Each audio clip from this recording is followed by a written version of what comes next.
setiap kekuatan Allah. Perumda Tirta Pasai ini betul-betul jadi pilot project lah di Aceh Utara. Sahabat, saya hari ini berada di ruangan Direktur Utama Bapak Imran SD. Di program acara Satu Beja ini kita berbincang dengan beliau seputar perusahaan yang beliau pimpin sekarang ini, sejauh mana udah perkembangannya.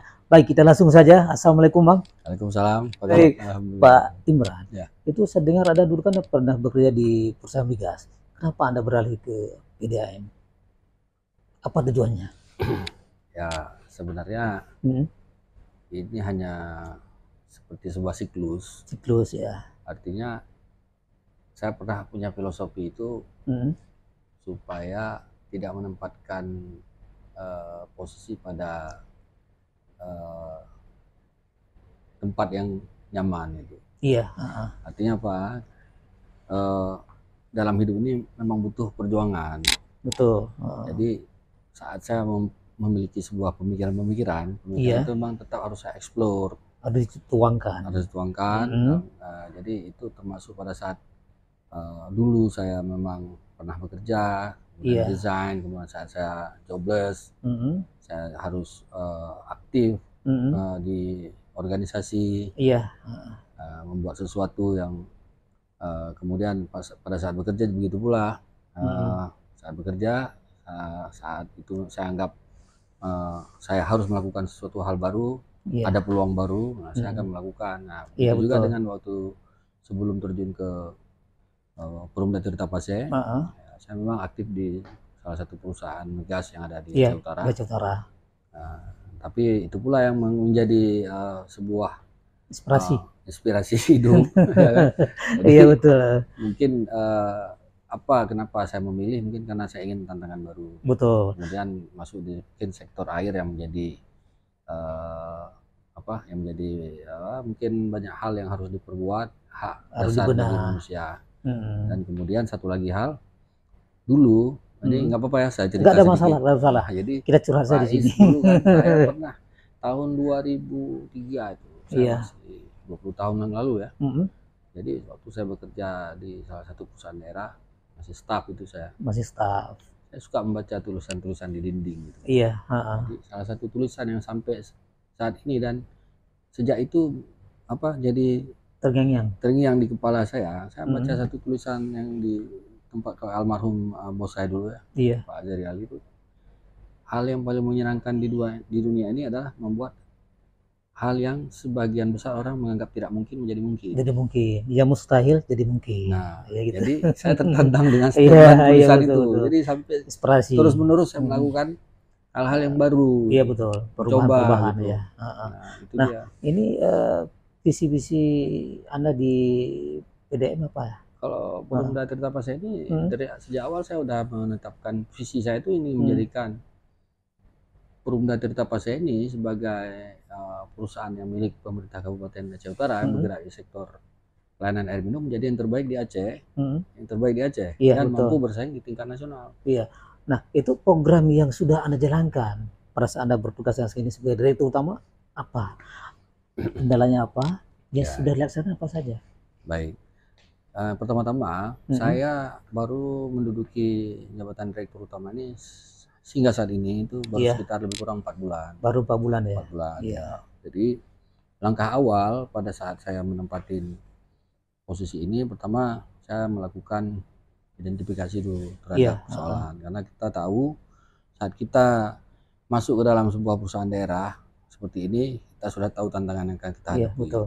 Jadi bukan perusahaan yang sudah settle, kita sudah ada sistem, kita langsung tinggal terima gaji, itu tidak. Iya betul. Banyak problem carut marut yang dari tahun ke tahun yang sudah memang tetap ada. Dan bahkan mendapat cibiran dari masyarakat dan sebagainya. Karena memang kita sadari banyak titik kelemahan. Nah, tentunya kelemahan itu disebabkan kenapa? Karena mungkin ya dari faktor pengelolaan. Nah, oleh karenanya saya merasa memiliki tanggung jawab penuh untuk harus melakukan perubahan. Nah, perubahan itu yang pertama saya lakukan yaitu dengan melakukan reorganisasi dulu. Karena ini internal. Karena memang tuntutan waktu saya duduk itu memang terjadi perubahan struktur dan saya harus melakukan reorganisasi. Nah, sebenarnya reorganisasi ini sangat ekstrim dilakukan pada saat kita awal-awal menduduki satu jabatan. Nah, kenapa? Karena harusnya kita memapping dahulu dengan kondisi existing, bagaimana sistem yang ada di dalam. Nah, tetapi karena ada tuntutan struktur tadi, perubahan organisasi, saya mau tak mau harus melakukan. Nah, makanya saya bilang agak ekstrim, sehingga saya akhirnya melakukan perubahan secepatnya supaya sesuai dengan ketentuan. Nah, pada saat itu sudah saya lakukan. Alhamdulillah, ternyata 3 bulan pertama itu berjalan sangat smooth. Hanya ada beberapa titik-titik kelemahan dan itu kemudian saya revitalisasi. Kemudian sekarang alhamdulillah sudah settle, dan sejak dari awal saya menduduki hingga saat ini itu alhamdulillah gaji sudah stabil, lancar, ada kendala ya. Tidak ada kendala. Kemudian juga biaya operasional itu mampu saya atasi semua sejak Pak Imran berada di PDAM ini. Nah, Pak Imran, itu kan setelah Anda masuk kemari lagi, kan Anda pernah juga di sini dulu kan? Lama. Itu sekitar 6 tahun. 6 tahun ya. Nah, apa problem terbesar yang Anda hadapi? Baik di lapangan. Jadi beda ya problem kita sebagai pekerja dengan sebagai top manajemen itu memang sangat beda. Leader. Nah, dulu kenapa saya juga pada saat jadi staff sekitar tahun 2001 sampai tahun 2006, salah saya sekitar kurun waktu itu saya bekerja dari mulai staff biasa saja. Itu cepat saya itu masa konflik itu masalah. Tahun 2000-an ya. Tahun 2000. Nah, itu sampai saya resign itu dinamikanya berubah. Saya banyak berpindah-pindah memang saya kerja. Di internal saya saja sudah pindah-pindah. Di sini udah roker-roker. Jadi itu hal yang bagus bagi saya. Sampai akhirnya posisi saya itu terus naik grafiknya. Hingga waktu itu di tahun 2006 saya terakhir waktu itu kepala Satuan Pengawasan Internal itu SPI, audit internal itu kan. Nah, jadi kalau ibaratnya air itu saya seperti overflow. Penuh tumpah. Akhirnya saya keluar resign. Kenapa di titik SPI itu? Karena saya bisa audit seluruh bagian termasuk direksi waktu itu. Saya tunduknya di bawah direktur utama. Nah, tapi di titik itu pula saya merasa saya patah harapan waktu itu. Saya tidak bisa melakukan apapun perubahan karena kuatnya tarik menarik di dalam manajemen. Ada friksi dan sebagainya. Jadi pengalaman saya 6 tahun itu di PDAM waktu itu namanya PDAM Tirtamun Pas ya. Betul. Di situ saya belajar mulai pengalaman dalam organisasi yang mungkin carut marut segala macam. Kita ditempa dengan keadaan waktu itu juga Aceh konflik dan sebagainya kan. Dan tantangan itu memang begitu berat sehingga kita perlu keluar dari zona yang waktu itu mungkin betul-betul memprihatinkan. Udah saat itu ya. Udah tahun 2000 ya. Ini Pak Imran, apalagi ini saya akan berapa jumlah pelanggan di Kota Luk Sumawwe, kemudian di Aceh Utara, dan setiap Anda menerima input dari bawah, apa keluhan masyarakat terhadap yang perusahaan Bapak pimpin saat sekarang ini? Jadi sebenarnya begini deh, kalau secara jumlah pelanggan kita baru lebih kurang sekitar 37.000 pelanggan. Itu Aceh Utara? Aceh Utara dan Sumawwe sekitar 5.000 pelanggan. 5.000-an. Memang masih ada wilayah yang masih kita layani. Kemudian keluhan yang paling utama itu termasuk masalah sistem pelayanan sebenarnya. Pelayanan. Jadi pelayanan itu termasuk masalah maldistribusi, tidak meratanya distribusi air dan sebagainya kan. Kemudian juga masalah sistem pelayanan yang memang katakanlah memang tidak baik. Betul. Kenapa? Kurangnya komunikasi dengan pelanggan akibat kinerja sistem yang buruk, sehingga pekerja pun ada rasa sungkan untuk menghadapi tantangan. Nah, yang sekarang mindset itu sudah saya balik semua. Jadi karyawannya memang saya seiring perubahan tadi manajemen tadi, gaji sudah lancar, hak sudah saya berikan kan. Malah saya bisa beri bonus baru 3 bulan. Alhamdulillah, luar biasa. Bulan gaji gitu. Jadi komitmen itu memang saya kejar. Betul. Tujuan saya, kita akan dapat feedback pada saat pengelolaan secara karyawan memang benar-benar kita upgrade, ya kan, kewenangan, kapasitas, kemudian hierarki dalam struktur pun kita memang kita pantau. Terus. Ya, saya tidak mau istilahnya walaupun saya sebagai direktur utama ini nanti ada yang seolah ada yang dekat dengan saya. Iya, gitu. iya. Saya tidak, saya pakai hierarki semua. Iya, sama. Jadi, semua. Sistem itu memang betul-betul saya tekankan. Dan yang selanjutnya saya pernah menekankan ke karyawan waktu apel perdana itu. Kerja itu harus happy, saya bilang. Harus senang, enjoy. Harus happy, menikmati. Harus bahagia. Iya. Kalau memang kira-kira nggak happy, nggak usah datang kantor. Iya betul. Kalau ada masalah. Kenapa? Karena dampak perasaan kita yang tidak bahagia itu akan membawa dampak negatif kepada rekan-rekan lain. Iya. Dan alhamdulillah Pak, hari ini saya lihat semua bekerja dengan penuh kebahagiaan sudah. Dan penuh happy ya, sudah dengan curang. Benar-benar happy. Bapak boleh lihat wawancara langsung. Iya betul. Iya. Nah, dampak feedbacknya itu Pak adalah ke pelanggan. Iya. Hari ini semua ada daerah yang tidak ada air itu langsung gerak cepat, langsung mengupayakan bagaimana cara harus ada air. Kalaupun ada terjadi trouble karena kerusakan instalasi, karena ini kan sudah sekian lama ini. Iya. Sekian lama, belasan bahkan mungkin puluhan tahun itu karena tidak kinerja performa yang buruk itu kan berdampak pada sistem yang memang aus dan sebagainya. Dampaknya pada saat saya masuk memang ya ini harus saya hadapin, harus dibedah. Tapi saya pernah bilang pas saya masuk kemarin pas satu instalasi mungkin mati, saya lah yang kena. Karena pas saya masuk memang untuk membenahi itu kan bukan butuh kos yang besar, butuh waktu juga yang besar. Ada biaya pun butuh waktu.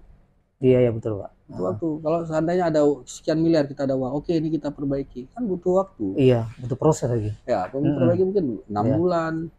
6 bulan orang nggak ada air nggak mungkin. Iya betul. Nah, berbicara nggak ada air, itu kan sekarang kan musim kemarau ya. Ketika debit air berkurang, pas kita hisap pakai pipa kan keruh. Itu bagaimana solusi yang ditangani oleh PDAM? Alhamdulillah selama ini daerah intek kita, tempat pengambilan air kita itu debit airnya mencukupi. Hanya ada beberapa instalasi. Kita kan ada 12 instalasi Pak. Dari Kurumane sampai ke Panton Labu. Kepada Labu. Langkahan. Jadi ada beberapa mungkin yang agak ke dekat pesisir itu mungkin terbatas. Tapi hingga saat ini sumber air kita itu masih memadai sebenarnya. Itu dari Krutin ke Benambil? Enggak, ada yang dari Kurumane, ya kan? Ya. Ada yang dari Kurumpase, ada yang dari Kurungkerto. Berarti 3 titik. Ada di Langkahan ada juga. Langkahan ya. Berarti lebih airnya dari sebelum ke dua Lok Sweda Utara ya. Ya.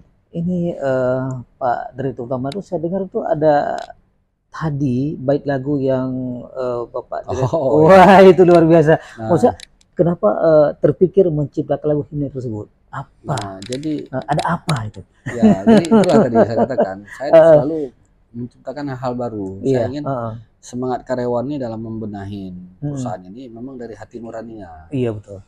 Jadi bukan karena keterpaksaan. Maka yang tugas saya pertama kali itu yang pertama menjaga hak mereka dulu. Hak mereka itu bukan hanya gaji, tetapi ketersediaan biaya operasional. Jangan nanti begitu mau memperbaiki tidak ada duit, ya kan? Tidak, kita harus kondisikan ini harus mampu diatasi sesegera mungkin apapun. Ada duit. Iya. Nah, kita sampaikan begitu supaya ada kepercayaan diri mereka. Nah pada saat mereka udah dengan hati, saya berpikir, nah ini perlu sesuatu ilustrasi nih. Sehingga akhirnya saya cipta sebuah lagu, Mars Tirtar Pase, itu yang menceritakan tentang bagaimana sebenarnya pentingnya air ini bagi masyarakat dan perlunya kita menjaga air ini yang sebuah muka pemberian daripada Allah Subhanahu wa taala, ya kan? Dari hulu sampai ke hilir. Dari mulai air itu yang menembus karang dan bebatuan, ya. Celah-celah bebatuan dan karang sampai akhirnya menelusuri sungai-sungai hingga akhirnya kita gunakan sampai kita layani bagi masyarakat untuk kesehatan masyarakat. Iya betul. Jadi pentingnya air bersih, pentingnya kita mengupayakan air, pentingnya kita menjaga sebagai anugerah yang Allah berikan terhadap air. Bapak bayangkan Singapura saja yang terbatas air, mereka hari ini mampu, ya kan? mampu menyediakan mandiri, airnya. air siap Iya. minum. Nah, sedangkan Masa kita udah berlimpah air gak ini? sumber air kita sungai di mana-mana. Iya. Kenapa sampai saat ini kita masih dengar, bahkan ya dampaknya kami sebagai perusahaan air minum dianggap tidak mampu kan gitu. Iya betul. Nah, jadi kita malu sebenarnya. Iya. Ini jadi tantangan sebenarnya bagi kita. Nah, melalui lagu itu yang terus-menerus mereka sekarang tertanam di benak mereka, ya kan? Ada sebuah semangat. Di samping kita sudah punya mars sendiri yang untuk kita kita gaungkan, ya. Iya. Nah, artinya semangat itu menjadi lecutan bagi karyawan yang ada untuk terus-menerus berupayakan bahwasanya air yang sehat ini bermanfaat bagi masyarakat dan ada pahala di situ, Pak. Iya. Itu proses lama. Kapan dirilis rencana itu lagu itu? Ini lagi proses perekaman ulang karena saya melibatkan beberapa karyawan untuk menyanyikannya. Dan lagi proses pengurusan hak paten karena memang ini hak cipta ini memang harus kita formilkan ya, supaya memang betul-betul legitimate. Iya, dan milik Purumda Tirta Pase. Saya berikan ini sebagai mungkin ya karena saya kan juga belum tentu selamanya di sini. Iya. Nanti setelah Pak Imran pasti ada lagi kan. Ya, jadi terus bergulir. Nah, para penonton kalau Anda ingin penasaran dengan lagu tersebut, nah sebentar lagi kita dengarkan ya. Hidup engkau begitu bermakna bagi setiap kelangsungan hidup. Kami manusia harus menjaga untuk semua makhluk yang bernyawa. Tirta Pase majulah maju, memberi layanan bagi sesama. Oke, baik. Itu yang sudah dengarkan tadi itu lagu yang Mars cuplikannya Ref Saja Sambil. Dan tentunya siapapun yang mendengarnya tersentuh. Nah, Bang Imran, ini kakak nampang udah gampang apa juga ya? Oke, Pak Imran. Ini rambut aja putih. Iya, sama. Rambut putih panggil Pak. Pak, kalau kalau nggak umur panggil Bang. Iya. Ini sebenarnya kita satu dulu. Ya, satu rating, cuma nafsunya beda. Beda nasib, beda cuan. Biasa aja. Iya. Nah, Pak Imran, itu kendala paling besar yang Anda hadapi di lapangan apa? Kendala yang terbesar sebenarnya saya lebih melihat sumber air. Sumber air, ya, sumber mata airnya. Bukan sumber mata air, sumber airnya ada, tetapi sumber pengolahan air. Saya di sumber, ya. Jadi kondisi sumber kita ini memang sudah mulai memprihatinkan. Makanya saya masih berharap supaya ini bisa kita perbaiki dan yang paling penting terkait sumber itu adalah kecukupan air ya. Jadi cakupan layanan kita saat ini masih 23%. 23% dari pengguna itu. Dari jumlah penduduk per kakak di Aceh Utara. Iya. Nah, jadi 23% itu artinya kan masih banyak wilayah-wilayah yang belum terlayani. Iya. Memang secara real kita nggak mungkin 100% kita langsung bisa capai karena perhitungan area kita kan luas sekali tuh Aceh Utara. Setidaknya wilayah-wilayah akses kecamatan di perkotaan itu hampir semua kecamatan itu ada aksesnya. Nah, itu yang lagi saya terobos karena setelah saya lihat ada beberapa kecamatan yang belum menerima akses air PDAM. Ya, itu terkendala di mananya? Sebenarnya lebih kepada sistem. Nah, sistemnya jaringannya atau jaringan. Ya, betul. Jadi jaringan. Dulu kita kenapa mungkin kita nggak tahu ya, pembangunan dulu tuh lebih kepada melalui jalan negara, jalan lintas Sumatera. Iya. Jadi jalan Medan Banda Aceh itu kan selalu tuh jalur pipa situ. Itu sebenarnya sudah tidak relevan kalau untuk terus kita kembangkan. Iya. Makanya saya memanfaatkan kondisi-kondisi strategis seperti dengan adanya jalan Nela. Nah, itu lebih memungkinkan kita bentangkan pipa jaringan itu. Iya. Sehingga akses ke kecamatan seperti di Nisam Antara, Utama Makmur, dan beberapa kecamatan di sana itu bisa secara gravitasi nanti. Dan untuk wilayah pesisir juga diturut secara gravitasi. Iya. Nah, jadi kalau kita mengikuti jalan Medan Banda Aceh ini kan, gimana kita mau supply ke atas? Air dari instalasi dari pegunungan kita kirim ke bawah pesisir, kemudian kita naikkan lagi. Nggak logis. Iya betul. Nah, tidak efisien maksudnya. Betul, nggak efisien ya. Nah, Pak Imran, saya dulu pernah sampai sekarang ya salah satu pelanggan perusahaannya Bapak pimpin. Nah, kendala yang saya hadapi, ini saya pribadi, ya, ketika kita buka keran airnya itu airnya mengalirnya sedikit, ya, otomatis harus pakai apa, mesin pompa, jadi tarik. Sayangnya rumah sebelah dengan adanya kita tarik pompa itu kan sebelahnya kan nggak bisa ini, udah kita tarik, maksudnya udah lambat. Itu sudah ada solusi sekarang? Itulah Pak, makanya tadi filosofi, kembali ke filosofi lagu itu. Artinya kita harus membenahi masalah ini dari hulu ke hilir. Ya, betul. Jadi tidak mungkin kita selama ini berkutat di hilir, kita saling salah menyalahkan. Sekarang mindset lagu itu saya ciptakan berdasarkan rencana pembenahan saya, supaya mereka semangat, jadi paham. Nah, sekarang semua instalasi produksi lagi saya rapikan. Dirapikan semua. Nah, setelah instalasi produksi itu ada jaringan distribusi utama namanya. Sebelum ke jaringan pelanggan. Jaringan distribusi pelanggan.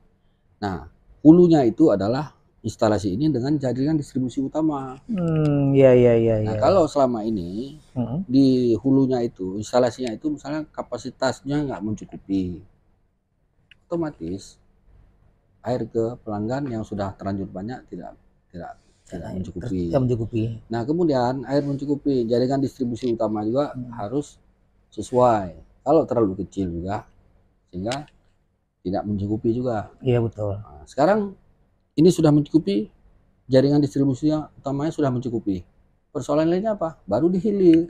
Di hilir, Pak. Jaringan itu seperti jaring laba-laba. Jadi koneksinya itu sudah tidak beraturan. Itulah jadi permasalahan seperti di beberapa kota yang ada di daerah layanan kita, seperti Lok Sumawe, Saudara. Ya.